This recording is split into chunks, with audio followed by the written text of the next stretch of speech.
mensaje que el sistema jurídico debería enviar a la sociedad. Normalmente, en cualquier democracia avanzada, el binomio crimen y castigo está razonablemente garantizado, pero no es el caso de Guatemala. Yo estuve recientemente en Cataluña, una región autónoma de España, donde, entrevistándome con el ministro de Gobernación y Equivalencia, le pregunté cuántos asesinatos de mujeres tienen en Cataluña al año. Y les indicaré que es la mitad de la población de Guatemala, son 6,5 millones de personas en Cataluña, y solo tenemos 37 casos. Es decir, 72 casos si fuera del tamaño de Guatemala. Aquí hay 10 veces más casos. Pero en cuanto a la respuesta, yo le pregunté, y de esos 37 casos, ¿cuántos resuelven? Y me dijo, todos. El año pasado, de los 37 casos, se nos escapó un asesino que era extranjero, que asesinó a su mujer y después abandonó el territorio y le tenemos en busca y captura. Pero los otros 36 fueron detenidos y puestos a disposición de los tribunales. Pero aquí esa cifra es el 2%, en vez de ser el 100%. Y eso es lo que envía a la sociedad el mensaje contrario al que nos gustaría. Al poner la vida de las mujeres en el Código Penal, queremos decir, por lo menos esa es la teoría, que ese es un bien jurídico que nos es valioso, que queremos proteger y que estamos dispuestos a proteger con la mayor de las respuestas, con la más enérgica de las respuestas del castigo del sistema penal. Pero cuando esa amenaza no se convierte en realidad, el mensaje que estamos enviando es justo el contrario. Se pueden matar mujeres que no pasa nada. La vida de las mujeres no vale nada. En Guatemala pueden ustedes seguir matándolas porque no habrá consecuencias. Y ese es el mensaje que hay que revertir. Se me dice, y es un dato todavía pendiente de confirmación, que en el último año la situación ha mejorado, pero aunque fuera cierto que de los 700 casos se ha conseguido resolver, no sé si con sentencia condenatoria y desde luego no con condena firme, un 8% de los casos, pues todavía estaríamos en un abrumador 92% de impunidad, pero este además es un dato provisional. Siguiente. Imágenes de Ciudad Juárez.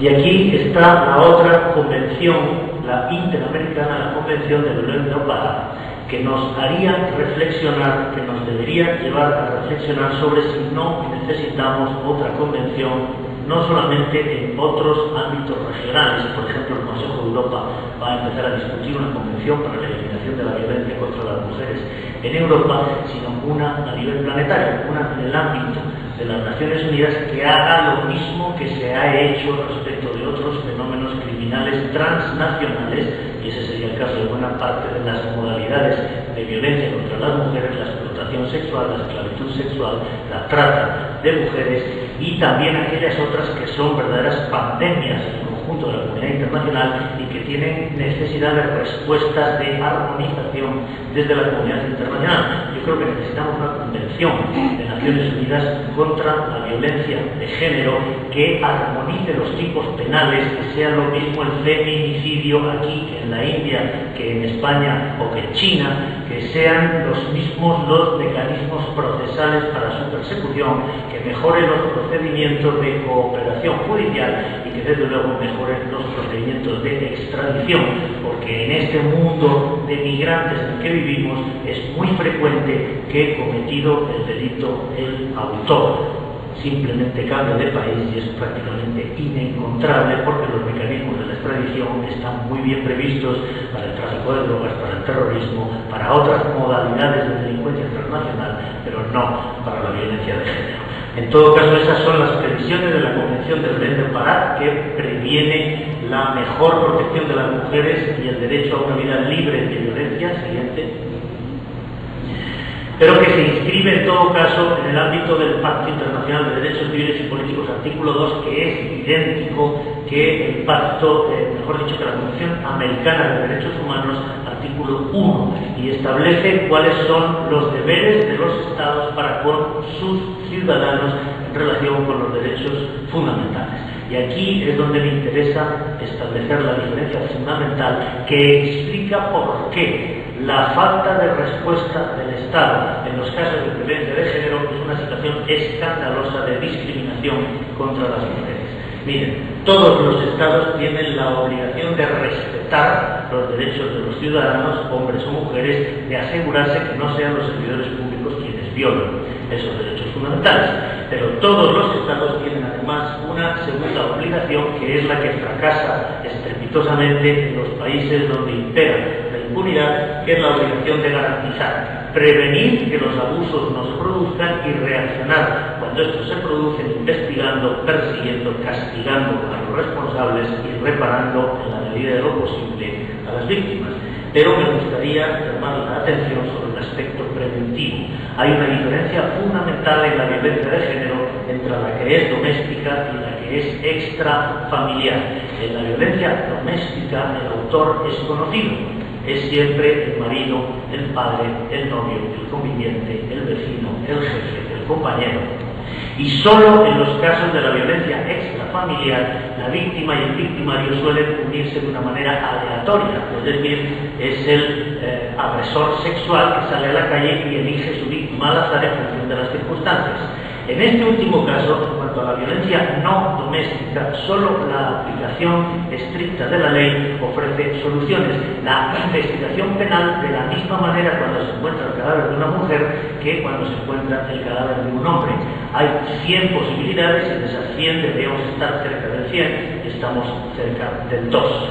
Pero en el caso de la violencia doméstica, donde el autor es conocido y donde además la agresión que desemboca en la muerte de la mujer suele ser estadísticamente más allá del número 30 de agresiones, es decir, primero hay una mala palabra, luego hay un mal gesto, luego hay una bofetada, luego hay un porrazo, y solamente después de 33 agresiones como media el hombre se cobra la vida de la mujer. En ese caso el índice de éxito debería ser como mínimo el 75%.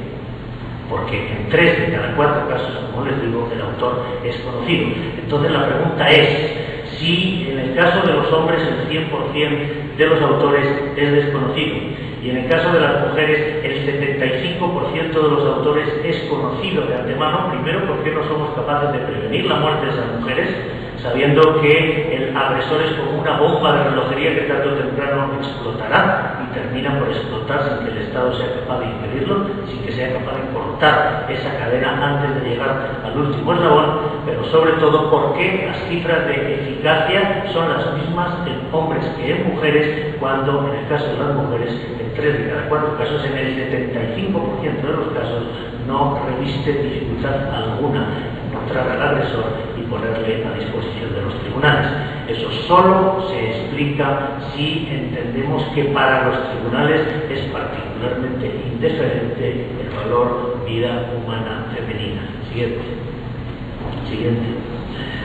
No me da tiempo a detenerme, porque ya me pasé los 20 minutos, pero sí podemos volver sobre cualquiera de los aspectos. Hay toda una serie de deficiencias en la etapa de investigación que empiezan desde la desaparición de la mujer hasta el aparecimiento, el descubrimiento del cuerpo de una mujer asesinada, en el caso de la desaparición, porque la conducta habitual de la policía cuando alguien llega a denunciar que una mujer ha desaparecido es esa conducta prejuiciosa de decir, no, se ha ido con él, no, que no se preocupe, deje pasar 72 horas, que venga el lunes.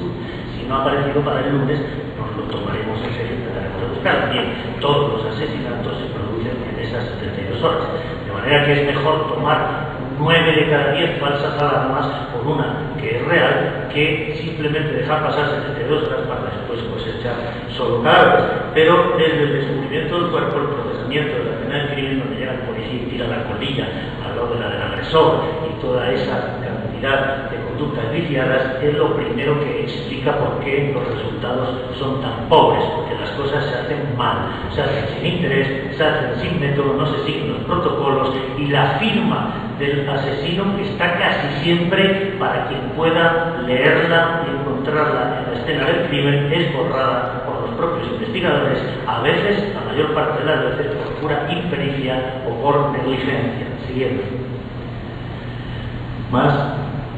Y en la etapa procesal igual, no tengo tiempo de detenerme, pero hay todo un rosario de infracciones procesales y de carencias de carácter legislativo que explican por qué el resultado es tan escandalosamente pobre. En cualquier empresa despedirían al jefe de la producción que fuese incapaz de colocar el 98% del producto, porque la empresa quebraría.